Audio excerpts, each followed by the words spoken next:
Assalamualaikum warahmatullahi wabarakatuh. Perkenalkan, nama saya Andi Najwa Amir dengan NIM 23482010008. Di sini saya akan menjelaskan tentang apa itu sistem saraf dan salah satu penyakit kerusakan sistem saraf. Jadi, sistem saraf merupakan jaringan kompleks yang memiliki peran penting untuk mengatur setiap kegiatan dalam tubuh. Beberapa fungsi sistem saraf yang sering manusia dengar adalah untuk berpikir, melihat, bergerak, hingga mengatur berbagai kerja organ tubuh.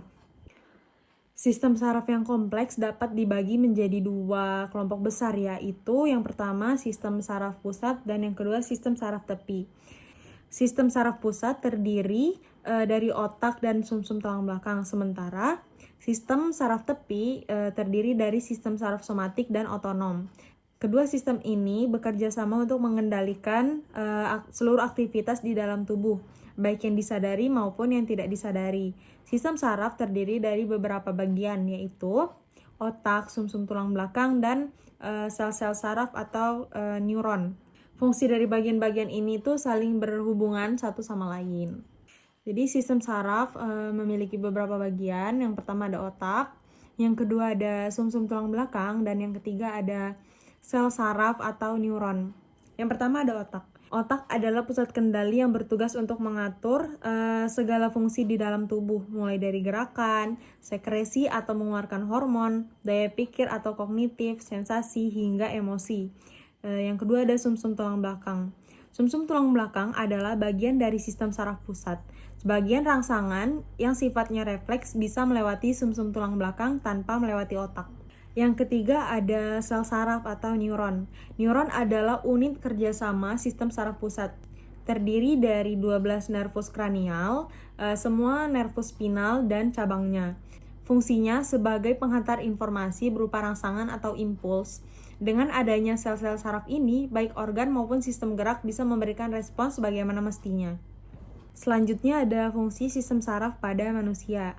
Yang pertama, sistem saraf pusat dan sistem saraf tepi.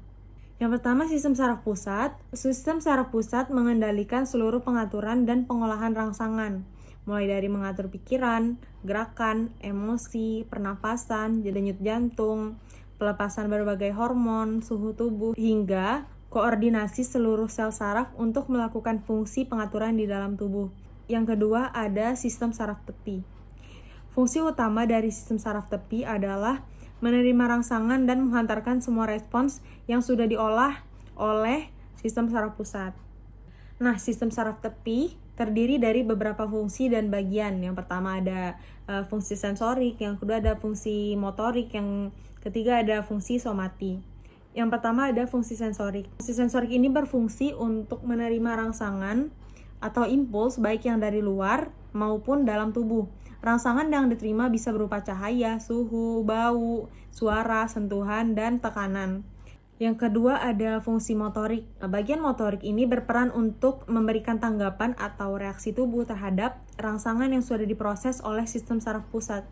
Ketika terkena gangguan, misalnya karena penyakit saraf motorik, maka tubuh tidak dapat bergerak dengan normal atau bahkan tidak dapat bergerak sama sekali. Selain kedua fungsi tersebut, sistem saraf tepi juga mengelola respons semua kegiatan yang tidak disadari seperti respons flight or fight dan kebalikannya. Contohnya, ketika mengalami ancaman, tubuh akan merespons keadaan tersebut dengan mempercepat denyut nadi, meningkatkan frekuensi pernafasan, serta meningkatkan aliran darah. Setelah keadaan yang dirasa mengancam itu sudah teratasi, maka tubuh akan kembali normal. Selanjutnya ada salah satu penyakit pada sistem saraf, yaitu Alzheimer.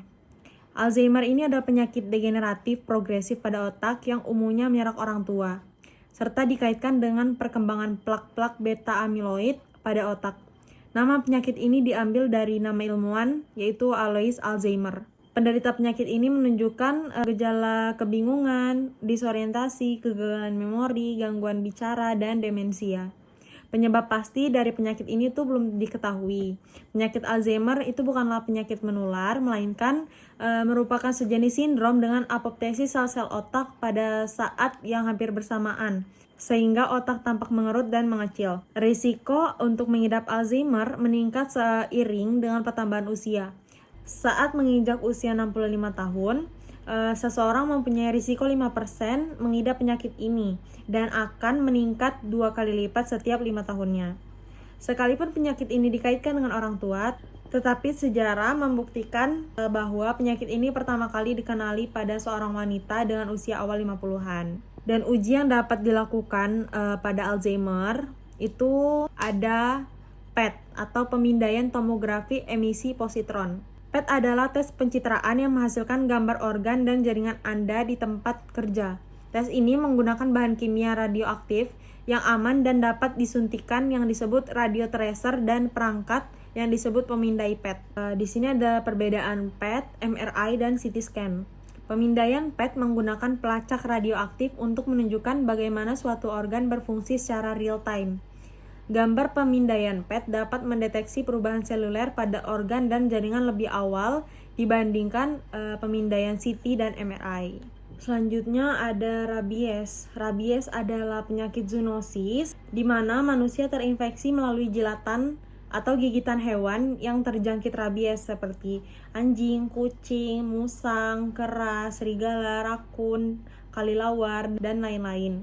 Virus masuk melalui kulit yang terluka atau melalui mukosa utuh seperti konjungtiva mata, mulut, anus, genitalia eksterna, atau transplantasi kornea. Infeksi melalui inhalasi virus sangat jarang ditemukan. Setelah virus rabies masuk melalui luka gigitan, maka selama 2 minggu virus tetap tinggal pada tempat masuk dan di dekatnya. Kemudian bergerak mencapai ujung-ujung serabut saraf posterior tanpa menunjukkan perubahan-perubahan fungsinya. Jadi masa inkubasi virus rabies ini sangat bervariasi, mulai dari 7 hari sampai lebih dari 1 tahun. Rata-rata 1-2 bulan, tergantung jumlah virus yang masuk, berat dan luasnya kerusakan jaringan tempat gigitan, jauh dekatnya lokasi gigitan ke sistem saraf pusat, dan persarafan daerah luka gigitan dan sistem kekebalan tubuh. Pada gigitan kepala, muka, dan leher 30 hari. Gigitan di lengan, tangan, jari tangan 40 hari.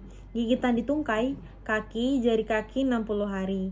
Gigitan di badan rata-rata 45 hari. Untuk mendiagnosis rabies, diperlukan beberapa tes. Tidak bisa dengan hanya satu tes.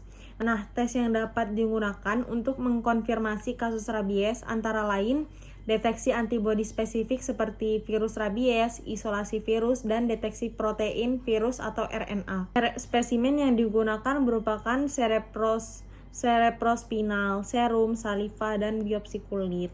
Mungkin itu saja yang bisa saya sampaikan, kurang lebihnya mohon dimaafkan, dan semoga bermanfaat untuk teman-teman sekalian. Terima kasih. Wassalamualaikum warahmatullahi wabarakatuh.